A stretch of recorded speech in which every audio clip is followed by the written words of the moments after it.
बरसाने में एक सज्जन रहते थे, बड़े संपन्न थे। 3 बेटे, तीनों के विवाह हो गए, 3 बहुएं। पत्नी का देहावसान हो गया था। आलीशान मकान, बाजार में भव्य दुकान, पर सेठ जी उदास रहते। उनको उदासी यही थी कि मेरे कोई बेटी नहीं है। देखो, कुछ लोग बेटी के होने से उदास होते हैं, पर वे सज्जन इसलिए उदास थे कि कोई बेटी नहीं है। एक दिन एक संत पधारे उनके यहां। संत ने उदास देखा तो यही कहा, सुनो सेठ तुमको मिलो बरसाने को बास। तुम्हारे बेटी नहीं इसलिए उदास हो। सुनो सेठ तुमको मिलो बरसाने को बास, यही नाते राधा सुता काहे रहत उदास। श्री राधिका जी ही तुम्हारी बेटी हैं। संत का आशीर्वाद, राधिका जी का अनुग्रह, सज्जन के मन में बात बैठ गई। श्री राधा रानी का बड़ा सा चित्र मंगाया गया, पूजा हुई, प्रेम प्रतिष्ठा हुई, भोग लगा, प्रसाद बटा, संत चले गए। पर सेठ जी का जीवन बदल गया। दुकान जाते तो प्रणाम करके जाते, दुकान से लौटते तो प्रणाम करते, राधे राधे राधे राधे नाम का संकीर्तन करते और सो जाते। जिंदगी इतनी अद्भुत हो गई, कोई पूछता तो कहते 3 बहू बेटे हैं, घर में सुख सुविधा है पूरी, और संपत्ति भरी भवन में रहती नहीं कोई मजबूरी, और कृष्ण कृपा से जीवन पथ में आती कोई न बाधा, और मैं बड़भागी पिता हूं, मेरी बेटी हैं श्री राधा। एक दिन चूड़ी पहनाने वाली आई। तीनों बहुओं ने बारी बारी से मुंह पर घूंघट डाल के चूड़ी पहन ली, पर श्री राधिका जी को लगा आज मेरे पिता के घर चूड़ी पहनाने वाली आई है, मैं भी चूड़ी पहन लूं। श्री राधा रानी प्रकट हो गई। मनिहारिन ने देखा तो देखती रह गई, सोचा इनके घर कोई मेहमान आए होंगे, चूड़ी पहना दी। पैसा मिलता था दुकान से, गई दुकान पर। सेठ जी ने कहा चूड़ी पहनाने गई थी? हाँ, ये मजदूरी लो। बोली आज मुझे मजदूरी ज्यादा चाहिए, मैंने 4 को चूड़ी पहनाई। सेठ जी बोले चौथा तो कोई है नहीं, हमारे तो 3 ही बहुएं हैं, मैं पता करूंगा तब कल दूंगा। 3 के ही पैसे दिए। मनिहारिन चली गई। सेठ जी आए, राधे राधे राधे करते राधा जी को प्रणाम किया। पूरे परिवार के साथ बैठे। उन्होंने बहुओं से पूछा चूड़ी पहनाने वाली आई थी? हाँ। तो तुम 3 ने ही चूड़ी पहनी? हाँ। चौथा कोई नहीं था। वही मैं कहूं झूठ बोल रही थी। राधे राधे करके सो गए। और जब सोए तो सपना दिखाई दिया। और स्वप्न में क्या देखते हैं? सपने में प्रकट हो ये बोली वृषभानु लली, सपने में प्रकट हो ये वृषभानु की दुलारी बोली। सेठ जी ने कहा कि बेटी उदास क्यों हो? राधिका जी ने कहा मुझे बेटी मत कहो। सपने में प्रकट हो ये वृषभानु की दुलारी बोली, तनया बनाए तात नात ना निभायो है। बेटी तो बनाया पर रिश्ता नहीं निभा सके। चूरी पहर लीनी में जान पितुगेह काले, आप मनिहारिन को मोल ना चुकायो है। सेठ जी सपने में ही रोते हुए बोले बेटी मुझे याद नहीं रही।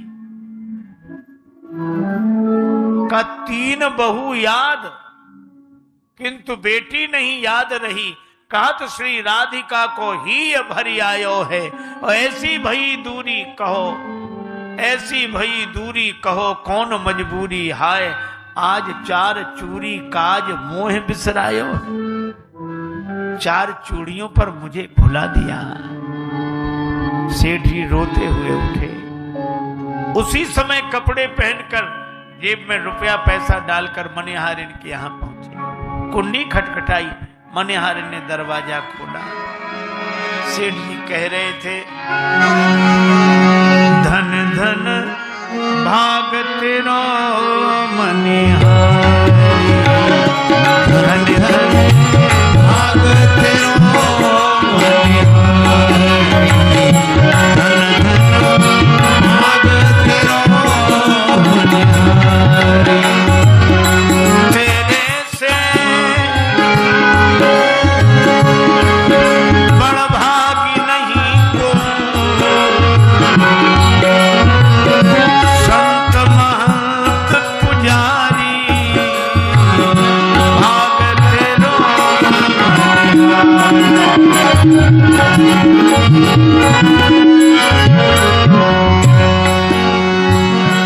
सेठ जी ने कहा मनिहारी तू धन्य है, तेरे जैसा बड़भागी कोई नहीं।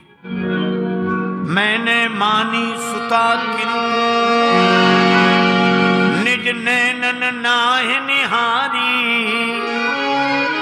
मैंने बेटी माना पर श्री राधा जी का दर्शन नहीं हुआ।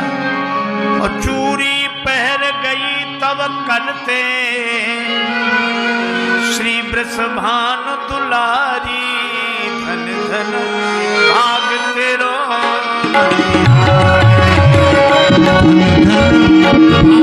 तेरो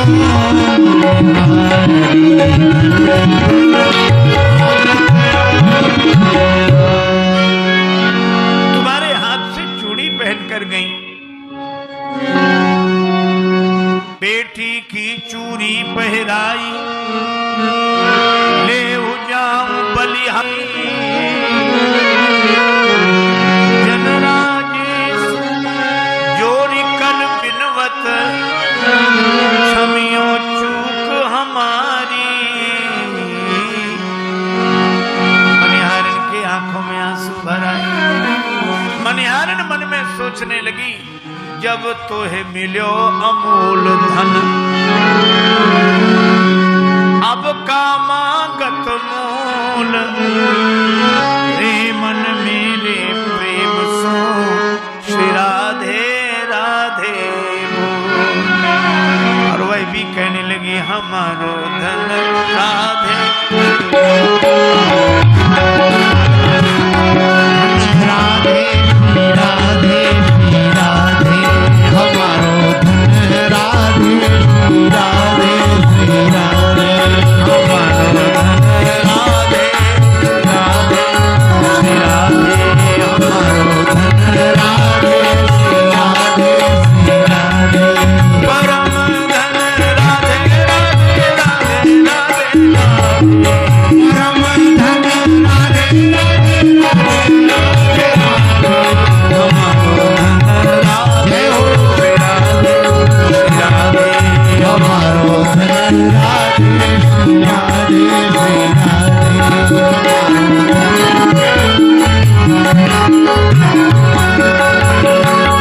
राधे रानी कृपा करेंगी।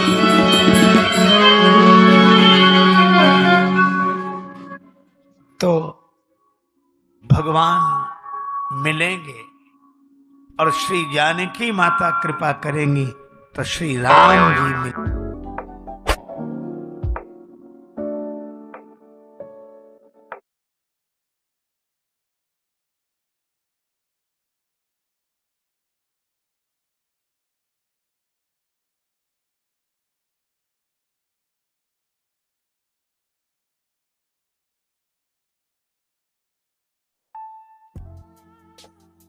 हम लोग देखते हैं भगवान के चरण और मन लगा रहता है अपने चरणों में। मंदिर में जाते हैं,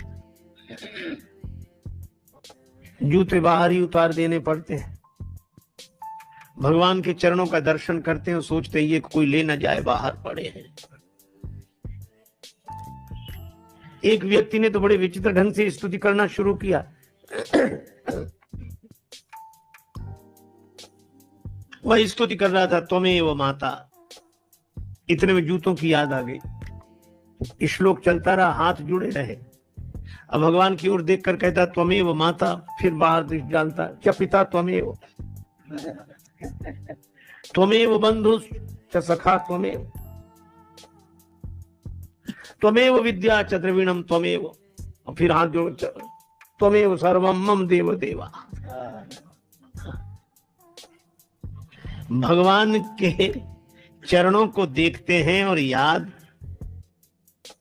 अपनी चरण पादुका के। एक आदमी गया, उसकी वो मंदिर में दर्शन करने गया, बाहर से कोई उसके जूते ले गया, लौट कर आया, जूते नहीं मिले। बड़ा क्रोध आया भगवान पर कि हम तो दर्शन के लिए पहली बार आए और यह दुर्घटना हमारे साथ। तो बड़े क्रोध में भर कर गया कि भगवान से आज तो कुछ कहेंगे। लेकिन जब मंदिर में पहुंचा तो भगवान से उसने कुछ नहीं कहा, चुपचाप लौट आया। तो मित्र ने कहा कि अद्भुत आश्चर्य, तुम तो बड़े नाराज होकर गए थे कि भगवान से कुछ कहेंगे, पर तुमने भगवान से कुछ कहा नहीं। वो बोला क्या कहते। हम भीतर गए तो भगवान ने अपने चरण दिखा दिए कि हमारे भी कोई ले गया है, हम भी ऐसे ही खड़े हैं, तुम भी ऐसे ही।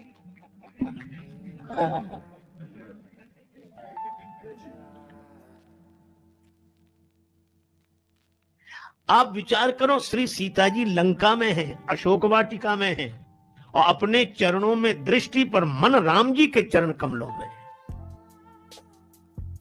और हम लोग यह भरत खंड समीप सुरसरी थल भलो संगति भली। हम भारतवर्ष में गंगा जी के किनारे भगवान के मंदिर में, लेकिन मन कहां जाता है। हमारे गुरुदेव कहते थे भक्ति उसी की हो रही जहां टिका मन जाए, और अंत वही हो जाता है जिसे ले अपनाए। श्री सीता जी के चरित्र की महिमा का वर्णन क्या कोई कर सके। लंका में अशोक वाटिका में बैठकर अपने चरणों में दृष्टि रखकर मन राम पद कमल लीन। और नाम पारू दिवस निसी ध्यान तुम्हार कपाट, लोचन निज पद जंत्रित जाहि प्राण के ही बात। अपने चरणों में दृष्टि रखकर मन भगवान के चरणों में लीन और नाम पाहरो राम राम राम। श्री तुलसीदास जी कहते हैं कि यह श्री राम नाम तो श्री जानकी जीवनम, यह श्री जानकी जी का जीवन है। राम नाम, राम राम, प्राण की रक्षा करने वाला यही है। नाम पाहरो, पहरेदार। श्री राम नाम के दो अक्षर, ये दोनों पहरेदार, क्योंकि पहरेदार भी दो तरह के होते हैं। एक पहरेदार जेल में, एक पहरेदार बैंक में। जेल का पहरेदार भीतर वाले को बाहर नहीं आने देता, और बैंक का पहरेदार बाहर वाले को भीतर नहीं जाने देता है। तो श्री राम नाम के दो अक्षर, एक तो प्राण को बाहर नहीं आने देते और दूसरा प्राण लेने वाले को भीतर नहीं जाने देता। नाम पाहरु दिवस दिन रात राम राम।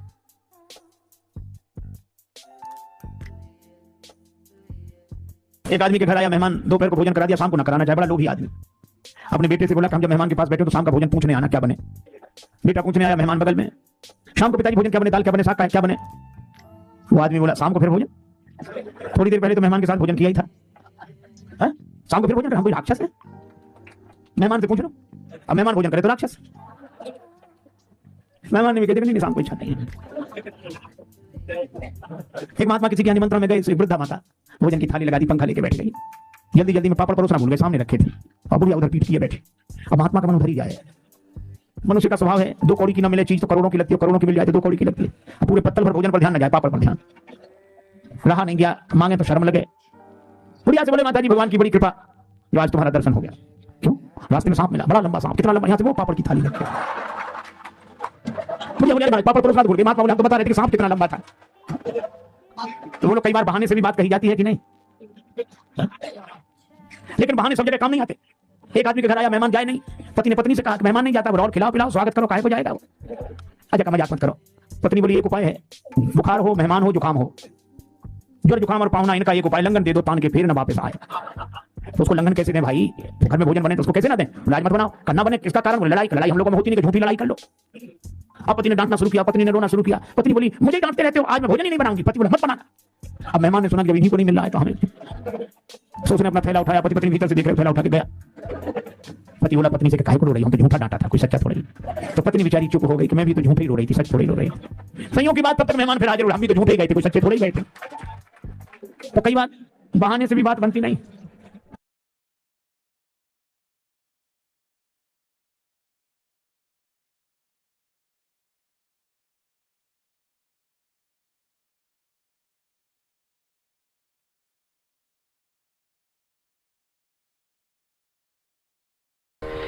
एक गांव में रहता था एक कोई व्यक्ति, उसकी नाक कट गई, झगड़े में या किसी तरह कट गई। अब कौन वहां तक पता लगाने जाए, कट गई। अब बेचारा परेशान, एक तो नाक कट गई, गांव में जहां से भी निकले सभी लोग कहते नकटे भैया आ रहे, कोई कहता नकटे ताऊ, कोई नकटे चाचा, कोई राम राम भी करता तो कहता नकटे चाचा राम राम। उस बेचारे को बड़ा बुरा लगे, लेकिन करे क्या? नाक को छिपावे भी तो कैसे? कान कटे तो कुछ टोपी लगा ले, कपड़ा बांध ले, आंख ना हो तो चश्मा लगा ले, नाक का क्या करे? सीधे सामने साफ। तो उसने सोचा नाक कट गई तो नकटे की कोई इज्जत तो होती नहीं है। तो उस नकटे ने इज्जत पाने के लिए एक युक्ति सोची, क्या? साधु बन जाओ।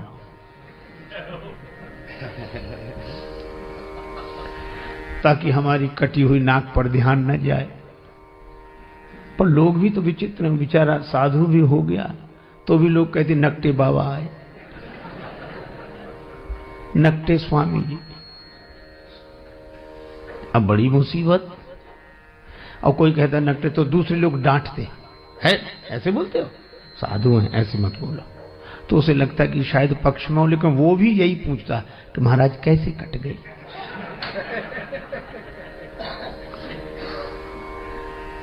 अब उसको लगा कि इस क्या करें।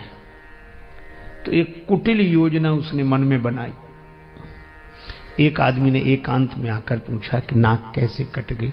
बोला ये बहुत बड़े रहस्य की बात है, कटी नहीं है, हमने खुद काटी है। सो क्यों? एक दिन भगवान ने कहा स्वप्न में,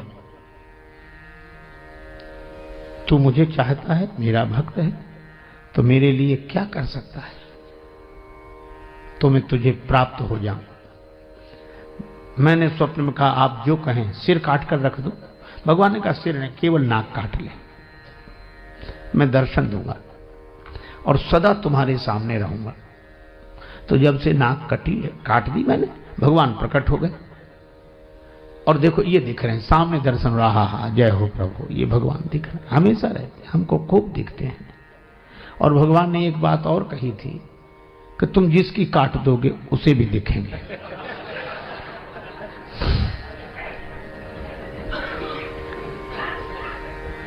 अब भगवान का दर्शन कौन नहीं चाहता? नाक कटे तो कटे। बोले लोग भले ही कुछ समझे, नाक कटे तो भगवान मिल रहे। तो कहा एक बात है, क्या? हमको भी मिलेंगे भगवान? हाँ मिलेंगे। तुझे काय को नाक कटवाता? बोले नहीं, नाक जाए तो जाए, दर्शन तो हो।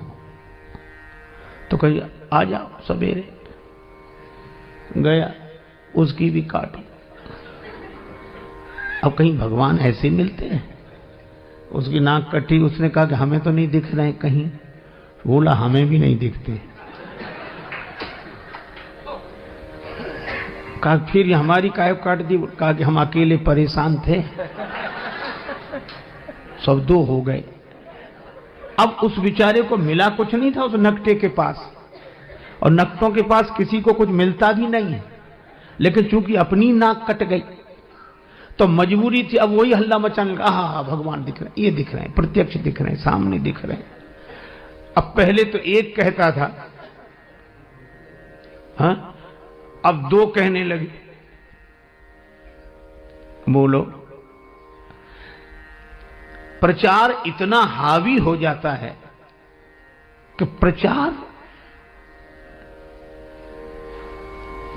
इतना प्रभावपूर्ण ढंग से जीवन में अपना प्रभाव डालता है कि प्रचार के चक्कर में आदमी विचार करना ही भूल जाता है। विचार बेचारा जैसी कौंधता है वैसी प्रचार। कोई कहता है अरे क्या बात करते हो, अगर कुछ नहीं होता तो इतना होता। तो आदमी फिर चुप रह जाए। अब दो कहने लगे, ये दिख रहे हैं भगवान, ये दिख रहे हैं। दो में से किसी को नहीं दिख रहे थे, पर चूंकि नाक कटी थी तो मजबूरी में कहना कि दिख रहे हैं। तो तीसरे ने भी कटवा लिया, अब 3 हो गए। अरे 3 क्या, उन्होंने 300 कर दिए, धीरे धीरे 3000 हो गए, इतने नाक कटी। अब जब भीड़ हो गई तो आदमी को विश्वास करना मजबूरी थी कि मिले होंगे भगवान, इतने लोग नाक कटाते। नकटों का समूह चल पड़ा, भीड़ की भीड़ नकटों की। किसी को कुछ नहीं मिला, सब हल्ला मचा रहे, झूम रहे ना, ये मिल गए, ये मिल गए। वो तो एक साहसी आदमी आया, उसने कहा हमारी कटी सुकटी औरों की तो बचा लें। तब उसने हिम्मत करके कहा कि यहां कुछ नहीं है, यही है। भीड़ के साथ एक ही शब्द है, भाड़। भीड़ भाड़, भीड़ अक्सर आदमी को भाड़ में ही ले जाती है।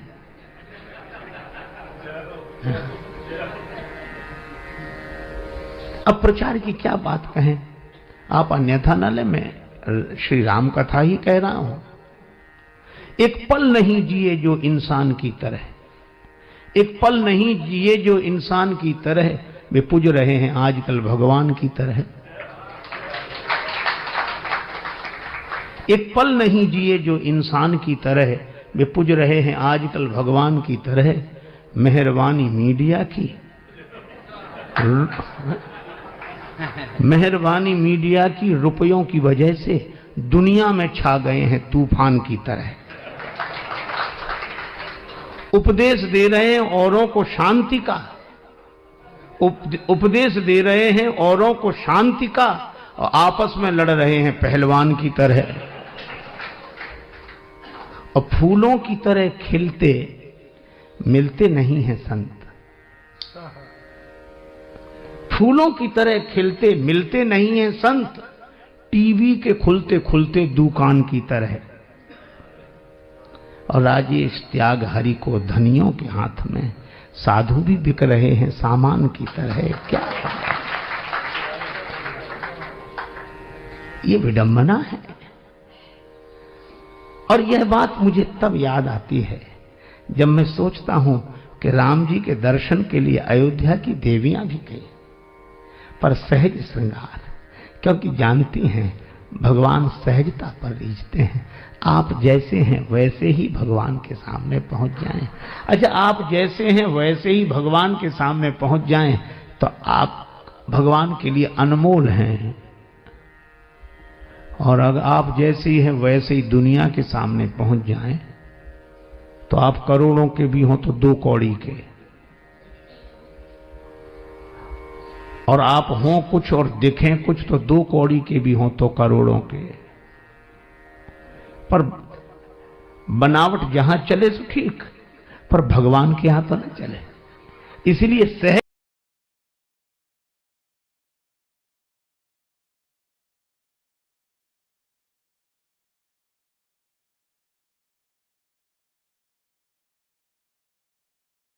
किसी ने राम जी से पूछा कि आप उदास क्यों? श्री राम जी कहते हैं कि लीला बस ही सही, हमें अहिल्या माता के सिर पर चरण रखना पड़ा। एक तो देवी, दूसरे ऋषि पत्नी, इनके चरणों में तो हमें सिर रखना चाहिए, लेकिन आज हमें इनके सिर पर चरण रखना पड़ा, पाप हो गया। यह है राम जी की सोच, पाप हो गया। और हम लोगों की सोच मानो, कोई पांव न छुए या न छू पाए। हम कहते बड़ा पापी है, पांव भी नहीं छूता है। हमारा कोई चरण न छुए तो हम उसे पापी समझते हैं, और राम जी का चरण किसी से छू जाए तो उन्हें लगता है पाप हो गया। लेकिन इस पाप का प्रायश्चित कहां होगा? तीर्थ में। भगवान तीर्थ में ही गए, गए जहां जग पावनी गंगा। लेकिन भैया बड़ी अच्छी बात है, सारे जगत में किए गए पाप तीर्थों में धुल जाते हैं, लेकिन तीर्थ के किए हुए पाप कहीं नहीं धुलते। जिम तीर्थ कर पाप। भगवान गंगा जी किनारे आए। देखो लोग गंगा जी किनारे जाते हैं, कितने भक्ति भाव से जाते हैं। वे स्नान करते हैं, डुबकी लगाते हैं, हर हर गंगे हर हर गंगे। वहीं गंगा किनारे चोर लुटेरे घूम रहे हैं। वो कहते तुम डुबकी लगाने तो जाओ, तुम्हारा सामान लेकर हम जाएंगे। लोग कहते हैं हर हर गंगे, और चोर लुटेरे कहते हैं कि हम कर देंगे तुम्हें नंगे, लगाओ डुबकी। तो जो गंगा स्नान करते हैं उनके पूर्वज हर्षित होते हैं कि हमारे कुल में ऐसे हुए जो आज गंगा स्नान कर रहे हैं। पर उन्हें देखकर, चोर लुटेरों को देखकर उनके पूर्वज भी सोचते हैं कि हमारे कुल में ऐसे हुए। ये लुटाई करने के लिए गंगा का किनारे ही मिला था तुम्हें, कम से कम तीर्थ तो छोड़ते। तो पाप का प्रायश्चित होता है तीर्थ में। इसलिए तीर्थ बड़ी सावधानी से करना चाहिए, श्रद्धा पूर्वक करना चाहिए। और तीर्थ करने का नियम है, पहले महात्मा सुने, तीर्थ का महात्मा सुने। महात्मा सुनने से मन पवित्र होता है। फिर स्नान करे, स्नान करने से तन पवित्र होता है। फिर दान करे, दान करने से धन पवित्र होता है। भगवान राम ने यही किया। गादि सून सब कथा सुनाई, यही प्रकार सुरसरी मही आई।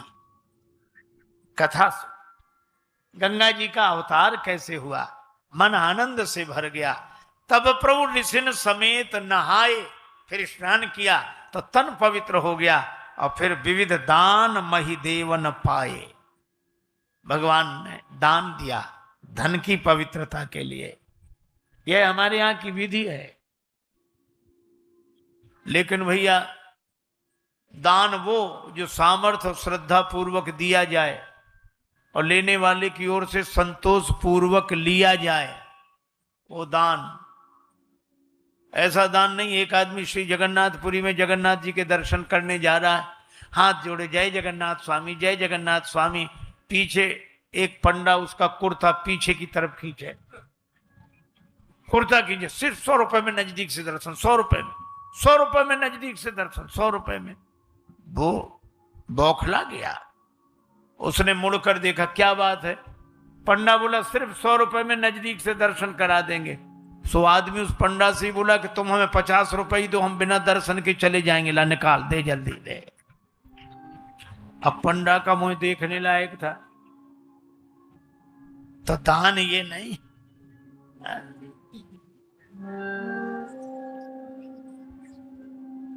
अच्छा वैसे भी देखो दान की महिमा तो है कि नहीं?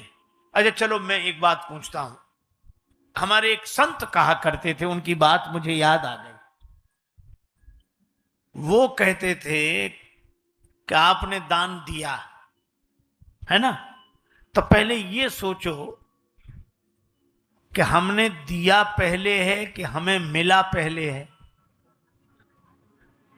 बोलो, अगर पहले मिला ना होता तो देते कहां से? पहले मिला है, बाद में दिया है। अच्छा एक बात और बताओ, मिला ज्यादा है कि दिया ज्यादा है? मिला पहले है, बाद में दिया है, और मिला ज्यादा है, कम दिया है, इसमें काहे का अभिमान? हम किसी को देते हैं तो हमारा मन अभिमान से भर जाता है, लेकिन हमको किसने दिया जब उसका स्मरण करते हैं तो मन भगवान से भर जाता है।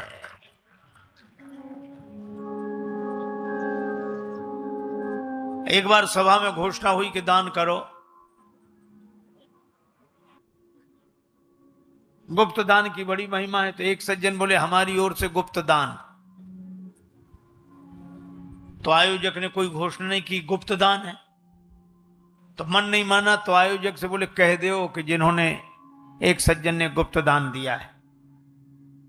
कह दिया उसने, फिर भी संतोष नहीं हुआ, तो बोले ये और कह दो कि जिन्होंने गुप्त दान दिया वो मंच पे ही बैठे हैं। उसने कहा मंच पे ही बैठे, तो बोले नहीं ऐसे कहो कि इस मंच पे बाईं तरफ तीसरे नंबर पर बैठे, ये गुप्त दान। खैर घोषणा करके गए, दूसरे दिन लोग उनके घर गए, उन्होंने चेक दे दिया, हाँ जाओ। बैंक में गए, बैंक वाले ने मना किया, मिल ही नहीं सकता। क्यों? बोले इसमें हस्ताक्षर तो है ही नहीं। तो लौट कर आए कि आपने हस्ताक्षर नहीं किया। बोले वाह, गुप्त दान में कहीं नाम लिखा जाता है? अब बोलो,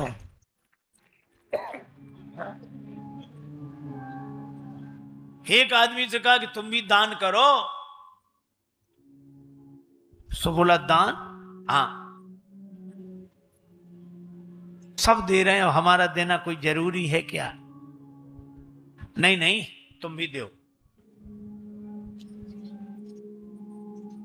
बोले अभी कौन मर रहे हैं? कई लोग इसीलिए बैठे रहते, अभी कौन मर रहे हैं, फिर जब मरने लगेंगे तब दान करेंगे, मरने लगेंगे तब दान करेंगे। वो तब के लिए क्यों बैठे हो? बोले इसलिए, तभी दान करेंगे। इधर दिया उधर पहुंचे, इधर दिया उधर पहुंचे, अभी से दे दें, हिसाब किताब गड़बड़ हो जाए, फाइल इधर की उधर हो जाए, उसी समय ठीक रहेगा। लोग हंसते थे, तब दे पाओगे? क्यों नहीं, इतना तो हमने अपने हाथ में कर रखा है। अच्छा, कई लोग कहते हैं वो तो हमारे हाथ में, उनकी चिंता मत करो, ये तो हमारे हाथ में। मैं कहता हूं भगवान की कृपा से आपके हाथ में सब कुछ रहे, लेकिन कभी आपने सोचा क्या आपका हाथ आपके हाथ में है? उस व्यक्ति ने मकान की दीवार तुड़वा कर धन रखवा दिया, ऊपर से सीमेंटेड करा दिया कि जब मौका लगेगा निकाल कर दान दे देंगे। मित्र कहते क्यों? हमारे हाथ में। बुढ़ापा, अरे हमारे हाथ में। एक दिन भगवान की ऐसी लीला, ऐसी बीमारी हुई उसे, हाथ चले नहीं और मुंह से बोल ना पावे। मित्रों ने कहा बड़े दुख की बात है, कहां है वो धन तुम्हारे हाथ से दान करा दें। सो दीवाल की तरफ ऐसे इशारा करे, ऐसे, उसका मतलब दीवाल से खोद कर निकाल ले और दान करा दो। वो ऐसे ऐसे करे, ऐसे। मित्र समझ ना पाए, पर उसके बेटों को सब पता था। तो बेटों से पूछा कि क्या ये दीवाल की तरफ इशारा क्या करते हैं? बेटों ने सोचा कि बाप तो जा ही रहा है, धन काहे को जाए। सब बेटे बड़े रुआ से होकर बोले कि पिताजी ये कह रहे हैं कि देने के लिए बचा कहां है, जो था सब इसमें लग गया, इसमें लग गया, इसमें काम नहीं आ सका। इसीलिए भगवान कहते हैं धन की पवित्रता के लिए दान करो। लेकिन कई लोग तो भैया इतने अद्भुत होते हैं, इतने अद्भुत कि जिनसे भगवान हार जाएं। एक सज्जन का नाम था दानचंद। उधर ही गंगा जी किनारे रहते थे, 16 किलोमीटर दूर गंगा जी, पर वो जिंदगी भर गंगा जी नहीं गए।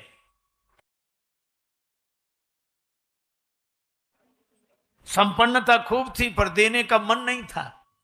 देने के दिन तो थे पर देने का दिल नहीं था।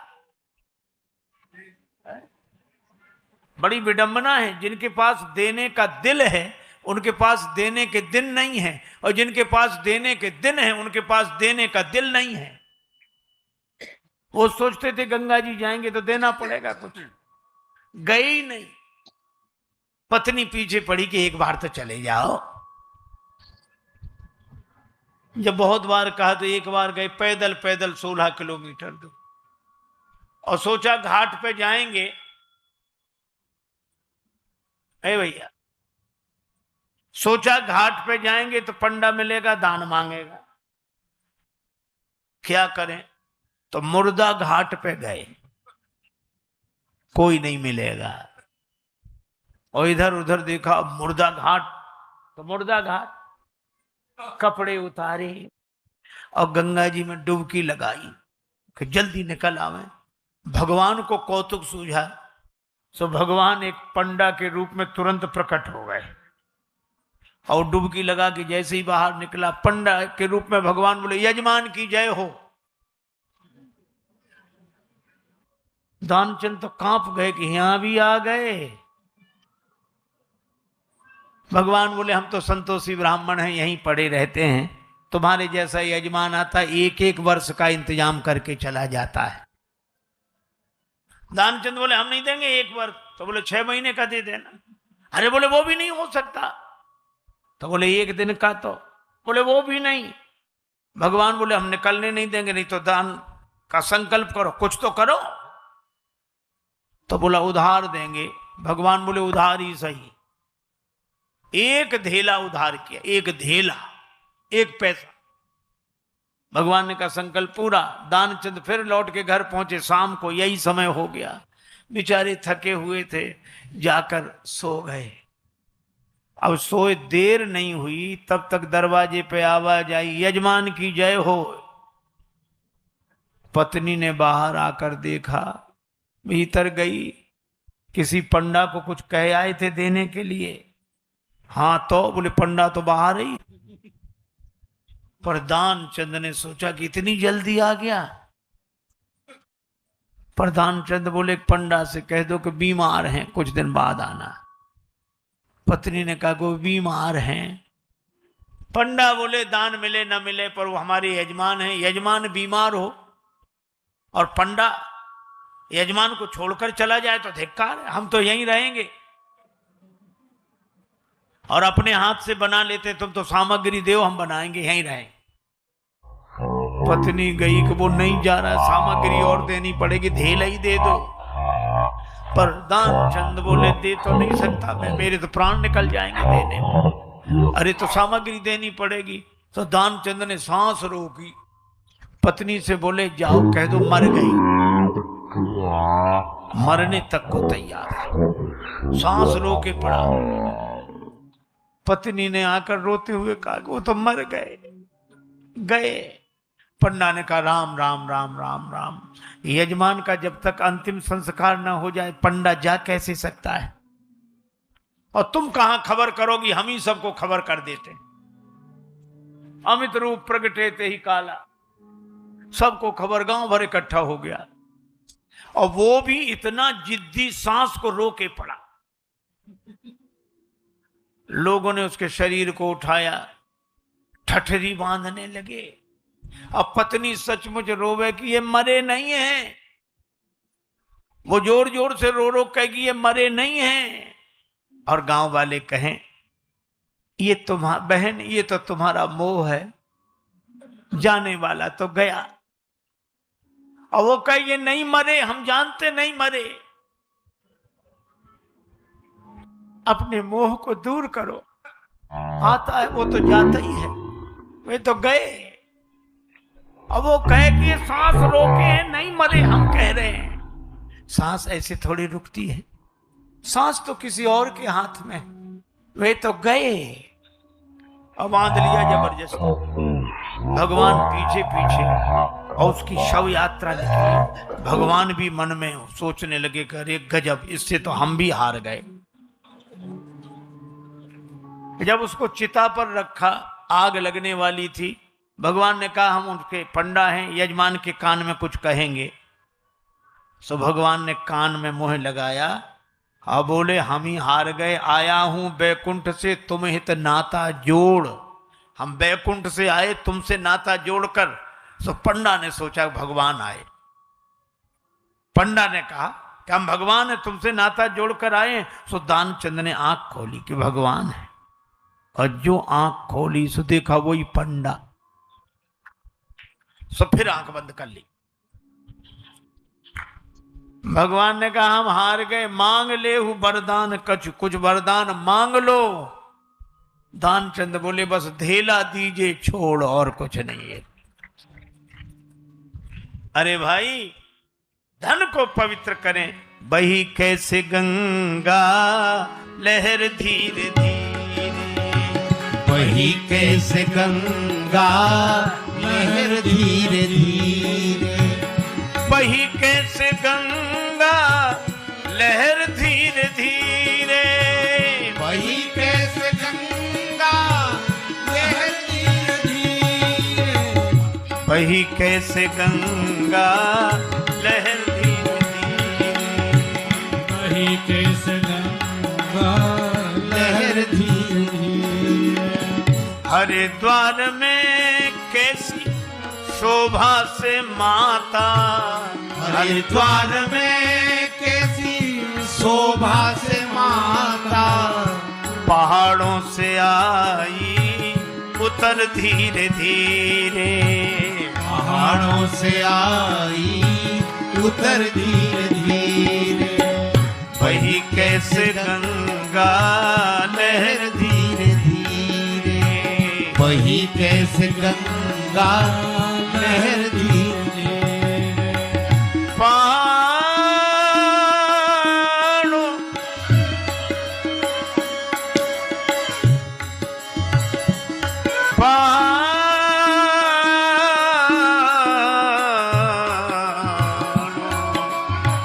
पहाड़ों से आई उतर धीरे धीरे, पहाड़ों से आई निकल धीरे धीरे, पहाड़ों से आई निकल धीरे धीरे,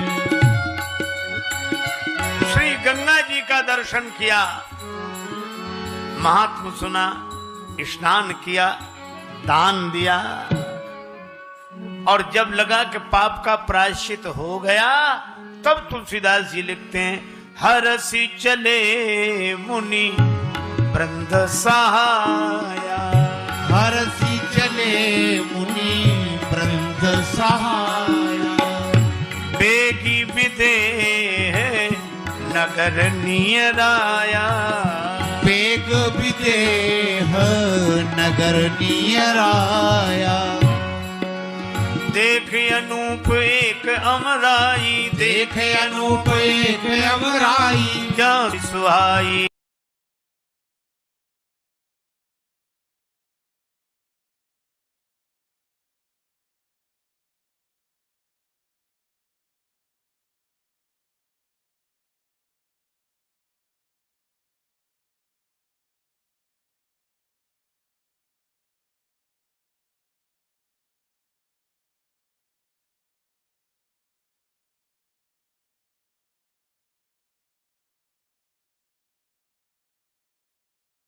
किसी ने राम जी से पूछा कि आप उदास क्यों?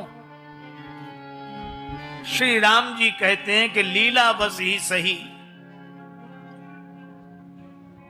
हमें अहिल्या माता के सिर पर चरण रखना पड़ा। एक तो देवी, दूसरे ऋषि पत्नी, इनके चरणों में तो हमें सिर रखना चाहिए, लेकिन आज हमें इनके सिर पर चरण रखना पड़ा, पाप हो गया। यह है राम जी की सोच, पाप हो गया। और हम लोगों की सोच मानो,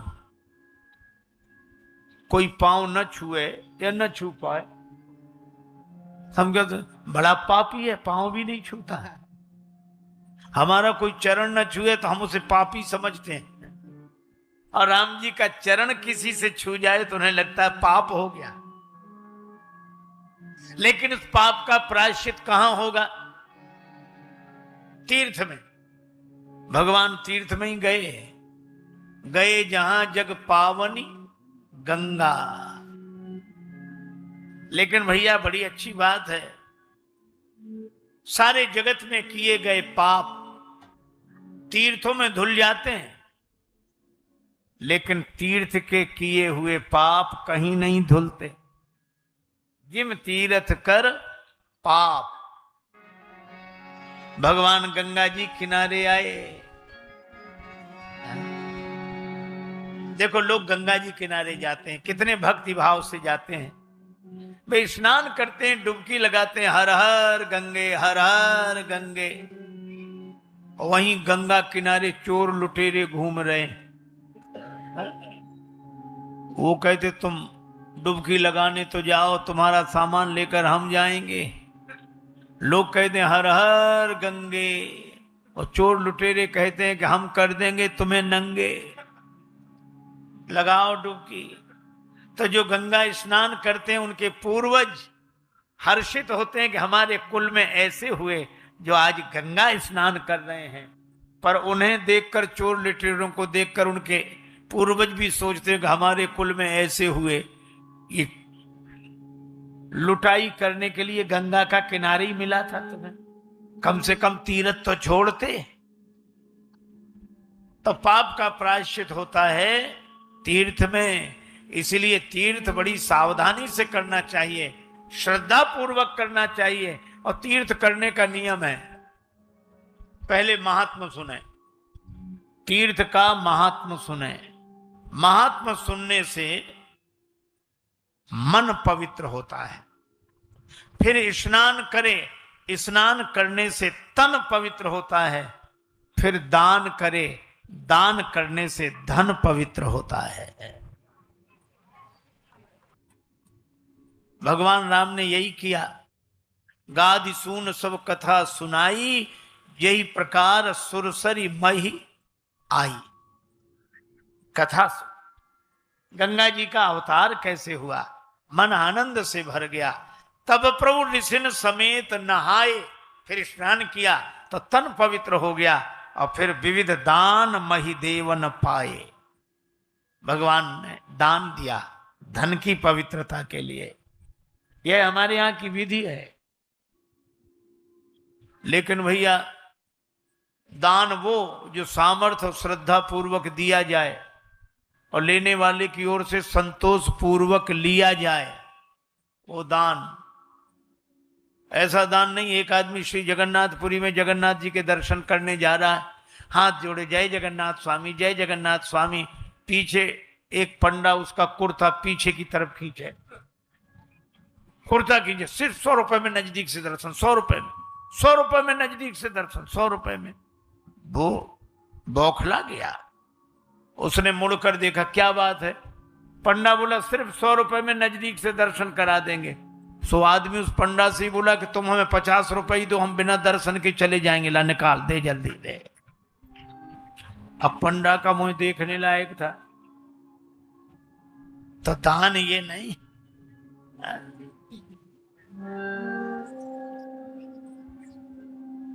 अच्छा वैसे भी देखो दान की महिमा तो है कि नहीं।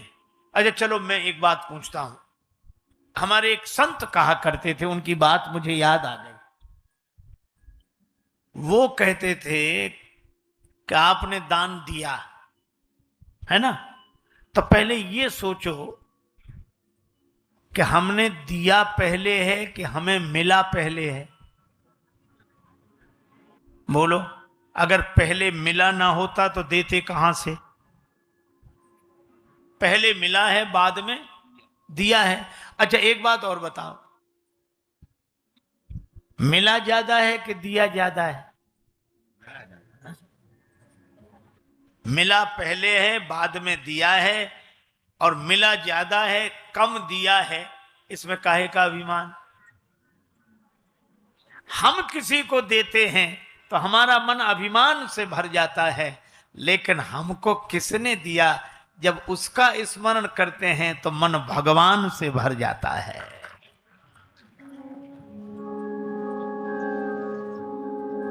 एक बार सभा में घोषणा हुई कि दान करो। गुप्त दान की बड़ी महिमा है। तो एक सज्जन बोले हमारी ओर से गुप्त दान। तो आयोजक ने कोई घोषणा नहीं की गुप्त दान है, तो मन नहीं माना। तो आयोजक से बोले कह दो कि जिन्होंने, एक सज्जन ने गुप्त दान दिया है। कह दिया उसने, फिर भी संतोष नहीं हुआ। तो बोले ये और कह दो कि जिन्होंने गुप्त दान दिया वो मंच पे ही बैठे हैं। उसने कहा मंच पे ही बैठे। तो बोले नहीं, ऐसे कहो कि इस मंच पे बाईं तरफ तीसरे नंबर पर बैठे, ये गुप्त दान। खैर घोषणा करके गए। दूसरे दिन लोग उनके घर गए, उन्होंने चेक दे दिया, हाँ जाओ। बैंक में गए, बैंक वाले ने मना किया, मिल ही नहीं सकता। क्यों? बोले इसमें हस्ताक्षर तो है ही नहीं। तो लौट कर आए कि आपने हस्ताक्षर नहीं किया। बोले वाह, गुप्त दान में कहीं नाम लिखा जाता है। अब बोलो,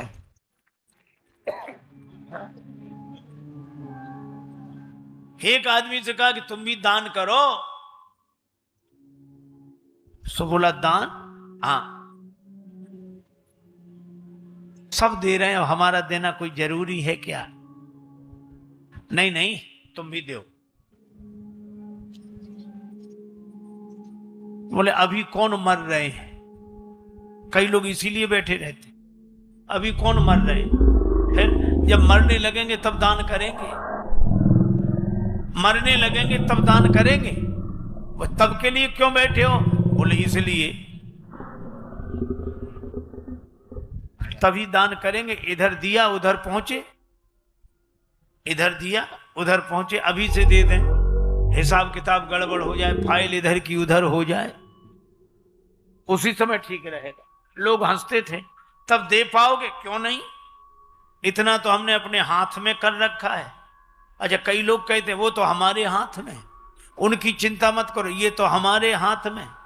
मैं कहता हूं भगवान की कृपा से आपके हाथ में सब कुछ रहे, लेकिन कभी आपने सोचा क्या आपका हाथ आपके हाथ में है? उस व्यक्ति ने मकान की दीवार तुड़वा कर धन रखवा दिया, ऊपर से सीमेंटेड करा दिया कि जब मौका लगेगा निकाल कर दान दे देंगे। मित्र कहते क्यों? हमारे हाथ में। बुढ़ापा अरे हमारे हाथ में। एक दिन भगवान की ऐसी लीला, ऐसी बीमारी हुई उसे, हाथ चले नहीं और मुंह से बोल ना पावे। मित्रों ने कहा बड़े दुख की बात है, कहां है वो धन तुम्हारे हाथ से दान करा दें? सो दीवाल की तरफ ऐसे इशारा करे, ऐसे, उसका मतलब दीवाल से खोद कर निकाल ले और दान करा दो। वो ऐसे ऐसे करे, ऐसे। मित्र समझ ना पाए, पर उसके बेटों को सब पता था। तो बेटों से पूछा कि क्या ये दीवाल की तरफ इशारा क्या करते हैं? बेटों ने सोचा कि बाप तो जा ही रहा है, धन काहे को जाए। सब बेटे बड़े रुआ से होकर बोले कि पिताजी ये कह रहे हैं कि देने के लिए बचा कहां है, जो था सब इसमें लग गया, इसमें लग गया, इसमें काम नहीं आ सका। इसीलिए भगवान कहते हैं धन की पवित्रता के लिए दान करो। लेकिन कई लोग तो भैया इतने अद्भुत होते हैं, इतने अद्भुत कि जिनसे भगवान हार जाएं। एक सज्जन का नाम था दानचंद। उधर ही गंगा जी किनारे रहते थे, 16 किलोमीटर दूर गंगा जी, पर वो जिंदगी भर गंगा जी नहीं गए।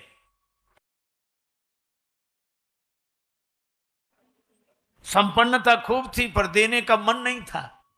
देने के दिन तो थे पर देने का दिल नहीं था। बड़ी विडंबना है, जिनके पास देने का दिल है उनके पास देने के दिन नहीं है, और जिनके पास देने के दिन है उनके पास देने का दिल नहीं है। वो सोचते थे गंगा जी जाएंगे तो देना पड़ेगा कुछ, गए ही नहीं। पत्नी पीछे पड़ी कि एक बार तो चले जाओ।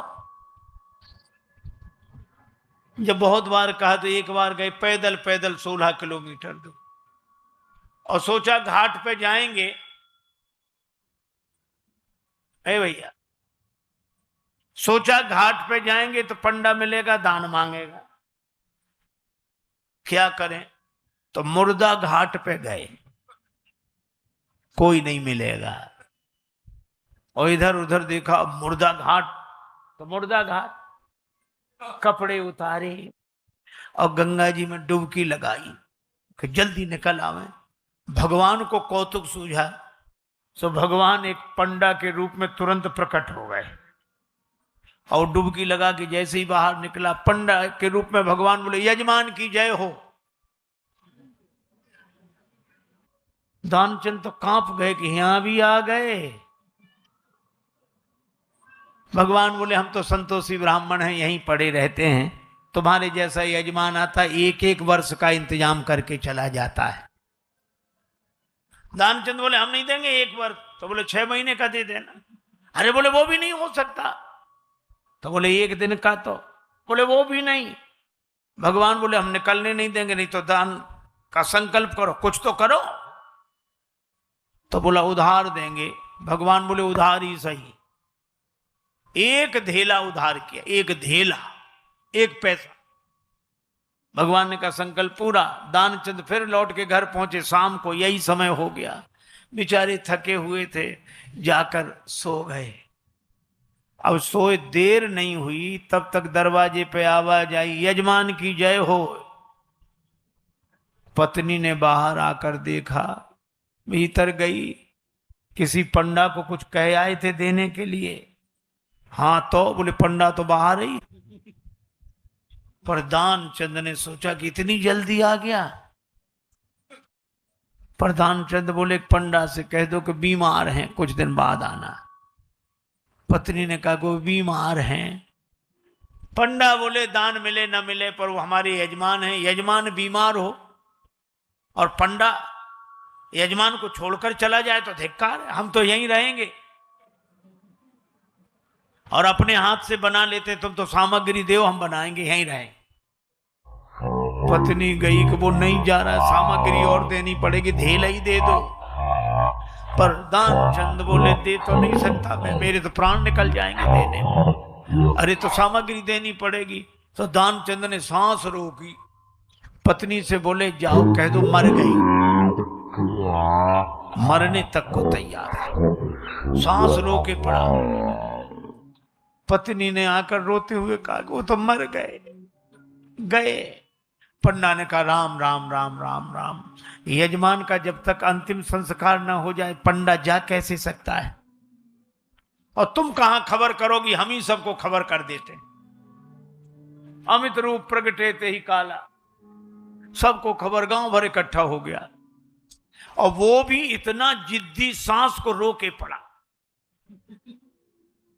लोगों ने उसके शरीर को उठाया, ठठरी बांधने लगे। अब पत्नी सचमुच रोवे कि ये मरे नहीं हैं। वो जोर जोर से रो रो कहेगी ये मरे नहीं हैं। और गांव वाले कहें, ये तुम्हारा बहन, ये तो तुम्हारा मोह है, जाने वाला तो गया। और वो कहे ये नहीं मरे, हम जानते नहीं मरे। अपने मोह को दूर करो, आता है वो तो जाता ही है, वे तो गए। अब वो कहे कि ये सांस रोके हैं, नहीं मरे, हम कह रहे हैं। सांस ऐसे थोड़ी रुकती है, सांस तो किसी और के हाथ में, वे तो गए। अब बांध लिया जबरदस्ती। भगवान पीछे पीछे और उसकी शव यात्रा निकली। भगवान भी मन में सोचने लगे कि अरे गजब, इससे तो हम भी हार गए। जब उसको चिता पर रखा, आग लगने वाली थी, भगवान ने कहा हम उनके पंडा हैं, यजमान के कान में कुछ कहेंगे। सो भगवान ने कान में मुंह लगाया और बोले, हम ही हार गए, आया हूं बैकुंठ से तुम हित नाता जोड़। हम बैकुंठ से आए तुमसे नाता जोड़कर। सो पंडा ने सोचा भगवान आए। पंडा ने कहा कि हम भगवान है, तुमसे नाता जोड़कर आए। सो दानचंद ने आंख खोली कि भगवान है, और जो आंख खोली सो देखा वही पंडा। सो फिर आंख बंद कर ली। भगवान ने कहा हम हार गए, मांग ले हूं वरदान, कुछ वरदान मांग लो। दानचंद बोले बस धेला दीजिए छोड़, और कुछ नहीं है। अरे भाई धन को पवित्र करें, बही कैसे गंगा लहर धीरे धीरे, वही कैसे गंगा लहर धीरे धीरे, बही कैसे गंगा लहर धीरे धीरे, वही कैसे गंगा लहर धीरे धीरे, बही कैसे गंगा लहर धीरे धीरे, वही कैसे गंगा लहर धीरे धीरे, हरिद्वार में कैसी शोभा से माता, हरिद्वार में कैसी शोभा से माता, पहाड़ों से आई उतर धीरे धीरे, पहाड़ों से आई उतर धीरे धीरे, वही कैसे गंगा लहर धीरे धीरे, वही कैसे गंगा लहर धीरे धीरे, पहाड़ों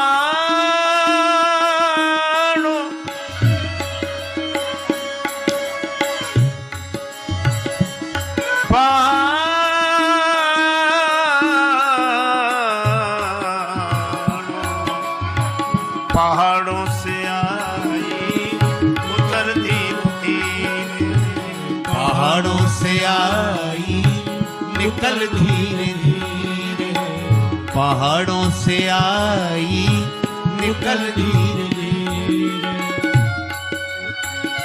श्री गंगा जी का दर्शन किया, महात्मा सुना, स्नान किया, दान दिया, और जब लगा कि पाप का प्रायश्चित हो गया, तब तुलसीदास जी लिखते हैं, हरसी चले मुनि वृंद सहाया, हरसी चले मुनि वृंद सहाया, बेगी विदेह नगर नियराया, बेग विदेह नगर नियराया, देख अनूप एक अमराई, देख अनूप एक अमराई, जान सुहाई।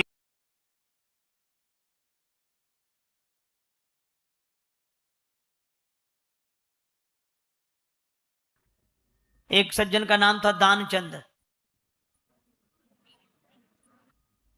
उधर ही गंगा जी किनारे रहते थे, 16 किलोमीटर दूर गंगा जी, पर वो जिंदगी भर गंगा जी नहीं गए। संपन्नता खूब थी पर देने का मन नहीं था, देने के दिन तो थे पर देने का दिल नहीं था। बड़ी विडंबना है, जिनके पास देने का दिल है उनके पास देने के दिन नहीं है, और जिनके पास देने के दिन है उनके पास देने का दिल नहीं है। वो सोचते थे गंगा जी जाएंगे तो देना पड़ेगा कुछ, गए ही नहीं। पत्नी पीछे पड़ी कि एक बार तो चले जाओ। जब बहुत बार कहा तो एक बार गए, पैदल पैदल 16 किलोमीटर दूर, और सोचा घाट पे जाएंगे।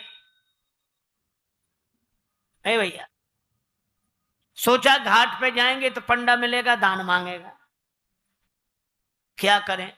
तो मुर्दा घाट पे गए, कोई नहीं मिलेगा। और इधर उधर देखा, मुर्दा घाट, तो मुर्दा घाट, कपड़े उतारे और गंगा जी में डुबकी लगाई कि जल्दी निकल आवे। भगवान को कौतुक सूझा, तो भगवान एक पंडा के रूप में तुरंत प्रकट हो गए, और डुबकी लगा के जैसे ही बाहर निकला, पंडा के रूप में भगवान बोले, यजमान की जय हो। दानचंद तो कांप गए कि यहां भी आ गए। भगवान बोले, हम तो संतोषी ब्राह्मण हैं, यहीं पड़े रहते हैं, तुम्हारे जैसा यजमान आता 1-1 वर्ष का इंतजाम करके चला जाता है। दानचंद बोले, हम नहीं देंगे 1 वर्ष। तो बोले 6 महीने का दे देना। अरे बोले वो भी नहीं हो सकता। तो बोले 1 दिन का, तो बोले वो भी नहीं। भगवान बोले, हम निकलने नहीं देंगे, नहीं तो दान का संकल्प करो, कुछ तो करो। तो बोला उधार देंगे। भगवान बोले उधार ही सही। एक धेला उधार किया, एक धेला, एक पैसा। भगवान ने कहा संकल्प पूरा। दानचंद फिर लौट के घर पहुंचे। शाम को यही समय हो गया। बेचारे थके हुए थे, जाकर सो गए। अब सोए देर नहीं हुई, तब तक दरवाजे पे आवाज आई, यजमान की जय हो। पत्नी ने बाहर आकर देखा, भीतर गई। किसी पंडा को कुछ कह आए थे देने के लिए? हाँ, तो बोले पंडा तो बाहर ही। प्रधानचंद ने सोचा कि इतनी जल्दी आ गया। प्रधानचंद बोले पंडा से कह दो कि बीमार हैं, कुछ दिन बाद आना। पत्नी ने कहा कि वो बीमार हैं। पंडा बोले दान मिले न मिले पर वो हमारे यजमान हैं। यजमान बीमार हो और पंडा यजमान को छोड़कर चला जाए तो धिक्कार है। हम तो यहीं रहेंगे और अपने हाथ से बना लेते, तुम तो सामग्री दो, हम बनाएंगे, यहीं रहें। पत्नी गई कि वो नहीं जा रहा, सामग्री और देनी पड़ेगी, धेला ही दे दो।